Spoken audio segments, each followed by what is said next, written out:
Neste vídeo, testemunho de João Carlos Xavier, publicado no Jornal Mensageiro da Paz, edição de junho de 1988. Para quem não me conhece, eu sou a Silvana do canal Diário Pentecostal, especialista em História e Teologia do Protestantismo no Brasil. Se você ainda não é inscrito, se inscreve no canal, deixe seu curtir e compartilhe com seus amigos para que mais gente conheça o canal.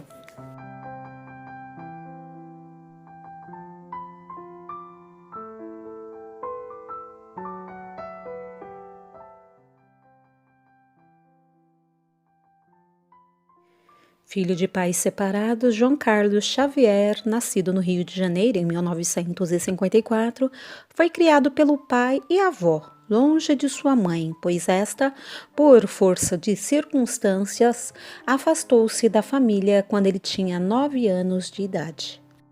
Isto o desestimulou nos estudos.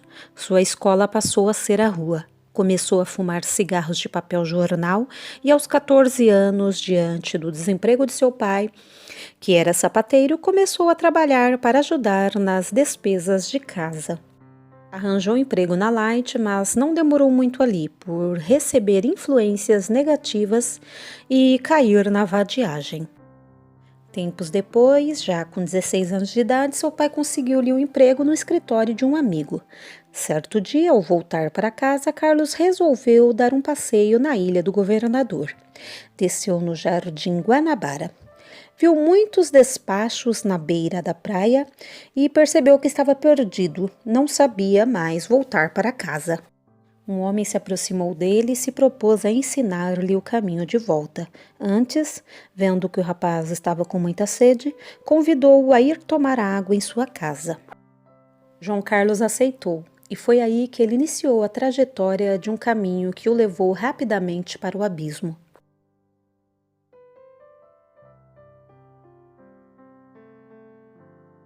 Iniciado no homossexualismo por um pai de santo. O homem cuja casa impressionou o rapaz era homossexual, viciado em drogas e pai de santo. João Carlos passou a visitar assiduamente o seu novo amigo. Certo dia, deparou-se com uma sessão espírita sendo realizada naquela casa. O homem explicou-lhe que ali se praticava caridade e buscava-se o aperfeiçoamento do espírito. Só que alguns dias depois, essa tal caridade e tal aperfeiçoamento de espírito tão propagados pelo Pai de Santo revelaram sua verdadeira face. Ele arrastou João Carlos para o candomblé, cortou o corpo do rapaz com uma navalha, fazendo-lhe marca e disse que aquilo era para fechá-lo contra os espíritos atrasados. Em seguida, o perverteu.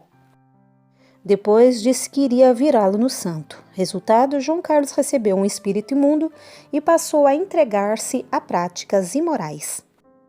Ao se ver desprezado pelo pai de santo, Carlos tentou o suicídio. Foi socorrido pela família e levado às pressas para um hospital. Recuperou-se, voltou para casa, mas a partir de então resolveu assumir totalmente sua vida pecaminosa. Estava com 18 anos. Nessa minha trajetória, conta ele, o que eu buscava mais intensamente era a paz espiritual. Continuei buscando-a no espiritismo, saí do candomblé e fui para o terreiro de Umbanda. Decepcionei-me novamente e procurei o kardecismo e experimentei nova decepção. Cabeleireiro na Ilha do Governador. Buscando uma atividade profissional que o definisse financeiramente, Carlos fez um curso de teatro e lá trabalhou maquiando atores. Isto lhe deu experiência com corte de cabelo e penteados. Depois de uma rápida trajetória por salões da zona sul do Rio de Janeiro, Carlos tornou-se um dos mais famosos cabeleireiros e maquiadores da Ilha do Governador. Passou a ganhar muito dinheiro. Mobiliou a casa, comprou um carro e depois uma moto. Porém, viu que estava sendo rejeitado por ter muitas espinhas no rosto e ser muito magro. Entrou numa academia de ginástica, passou a levantar-se cedo para correr e tomar anabolizante, remédios para engordar. Em pouco tempo, adquiri um físico de atleta. Porém, no final de tudo isso, cheguei a uma amarga conclusão. Eu era uma pessoa profundamente feliz. Ora, mas eu tinha conseguido praticamente tudo que eu almejava em termos materiais. Por que então não era feliz? Tinha noites que eu passava de moto em todas as boates que conhecia e voltava para casa com um profundo sentimento de frustração e vazio dentro de mim. Ódio aos evangélicos. Até aquela data, Carlos não tinha nenhum contato efetivo com o evangelho. Odiava os evangélicos, zombava de qualquer um deles se encontrasse na rua. Não conseguia entender por que aquele povo não aproveitava a vida. Passei durante 30 anos diante de uma igreja evangélica sem nunca ter entrado nela. Reclamava muito do barulho dos alto-falantes, botava o rádio em alto volume para não ouvir a mensagem. Considerava os evangélicos um bando de loucos.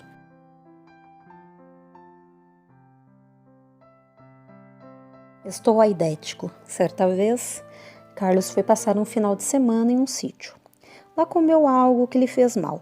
Alguns dias antes, ele havia lido em uma revista que um dos sintomas da AIDS era manchas vermelhas nas juntas do corpo. Pois foi exatamente isso que ele viu em seu próprio corpo quando voltou para casa. Manchas avermelhadas. Estou com AIDS, pensou. Foi para o salão em prantos e não conseguiu trabalhar. Pegou sua moto e rumou para o Hospital Cruz Vermelha, no centro do Rio de Janeiro, para fazer o teste. Lá, desesperado, disse ao médico que o atendeu: Doutor, eu quero oferecer meu corpo para pesquisa. Pode retalhá-lo. Quero que esse mal pare em mim e daqui para frente ninguém mais contraia a AIDS. Não quero que ninguém sofra o que eu estou sofrendo agora. Feitos os exames, foi constatado que o que Carlos tinha, na verdade, era gastroenterite, inflamação do estômago e intestino. Um voto a Deus, porém, aquela experiência colocou diante de Carlos a oportunidade dele avaliar o quanto sua situação era miserável. Ele disse para si mesmo: vou completar 30 anos, minha vida precisa mudar. Todavia, Carlos sabia que em si mesmo ele não encontrava forças para produzir essa mudança. Pagava um preço altíssimo por toda aquela vida de pecados. Gastava muito dinheiro para manter minha miséria, confessou em tom de amargura. Diante dessa situação, ele resolveu fazer um voto a Deus. Disse que ia vender a moto, comprar uma Bíblia e arranjar uma namorada. Comprou a Bíblia, mas passou a usá-la como um amuleto em cima da estante, aberta no Salmo 91, para dar sorte.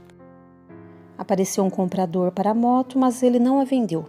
Quanto à namorada, Carlos resolveu que primeiro iria livrar-se do seu comportamento moralmente censurável, para depois tentar qualquer relacionamento sério com o sexo feminino.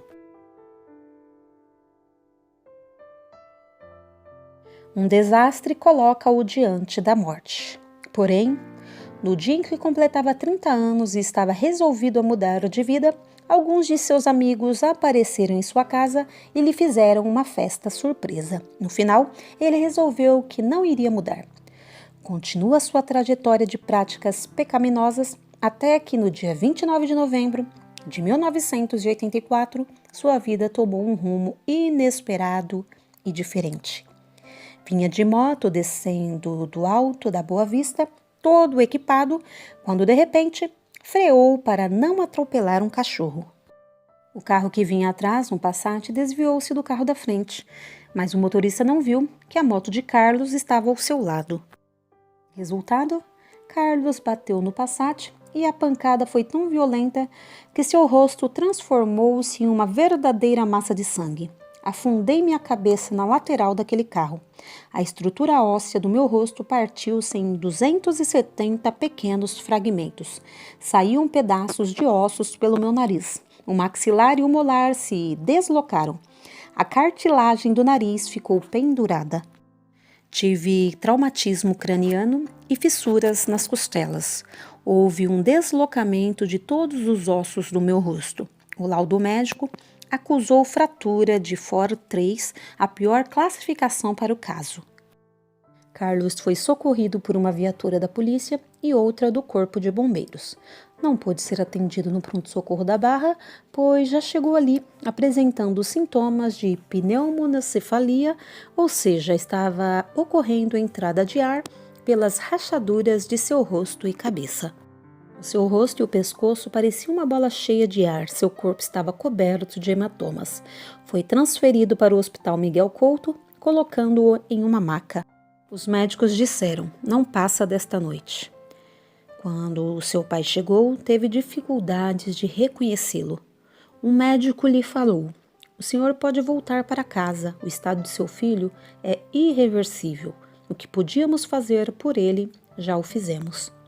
O pai voltou para casa desesperado. A irmã de Carlos lembrou-se de recorrer à Bíblia, abriu-a e deparou-se com a seguinte passagem do livro de Jó e leu-a em voz alta. Bem-aventurado é o homem a quem Deus disciplina. Não despreze, pois, a disciplina do Todo-Poderoso, porque ele faz a ferida e as livrará. E na 7ª o mal não te tocará. Estas palavras confortaram os corações e proporcionaram a certeza que Carlos não iria morrer. Eles ainda não haviam conhecido Jesus Cristo como Salvador. Além do mais, a mãe de Carlos era espírita. O rosto crucificado.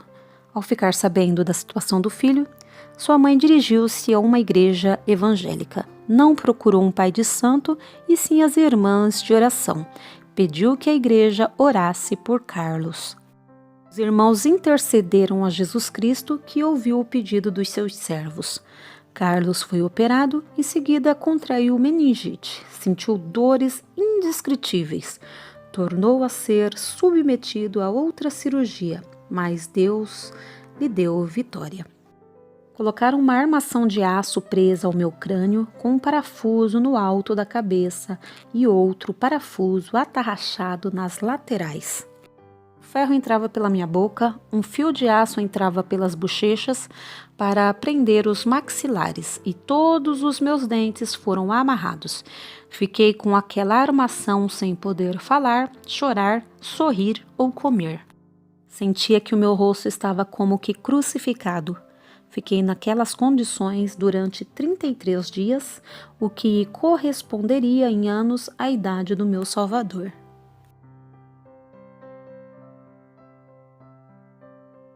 Liberto e transformado por Jesus. Dias depois, recebeu alta do hospital e foi para casa ainda com todos aqueles ferros no rosto. Durante todo esse período de sofrimento, Carlos pôde refletir muito sobre sua verdadeira condição de miséria moral e espiritual. Alguns meses depois, já podendo andar e sair de casa, ele se arrumou e disse: eu quero visitar aquela igreja onde as pessoas oraram por mim. Foi, e lá encontrou aquilo que procurara durante tantos anos. Encontrou a paz. Eu aceitei a Jesus após uma mensagem de Deus dirigida através de um de seus servos especialmente para mim. Carlos abandonou de uma vez por todas as práticas condenadas por Deus, foi gerado outra vez por Jesus, segundo está escrito em João 13,5, batizou-se em águas e passou a ler e a estudar a palavra de Deus. Nesse interim, ele sentiu que o Senhor não o queria mais na profissão de cabeleireiro. Hoje, 3 anos após sua conversão, o irmão Carlos está com o coração e o espírito repousados nas promessas que o Senhor fez para a sua vida. Foi batizado com o Espírito Santo durante uma vigília e está aguardando que sua igreja o envie para o campo missionário, pois Deus o tem convocado para esta missão especial de levar a mensagem evangélica a pessoas que estão em lugares distantes. Suas experiências no caminho do Senhor têm sido inúmeras. Jesus prometeu que lhe dará uma esposa cujo coração também esteja na obra missionária. Carlos tem contado o seu testemunho em muitas igrejas. Aliás, ele é um testemunho vivo do que Deus pode fazer na vida de uma pessoa que antes vivia mergulhada em práticas abomináveis, mas que hoje, purificado pelo sangue de Jesus, afirma: só Cristo pode resgatar e transformar o homem perdido.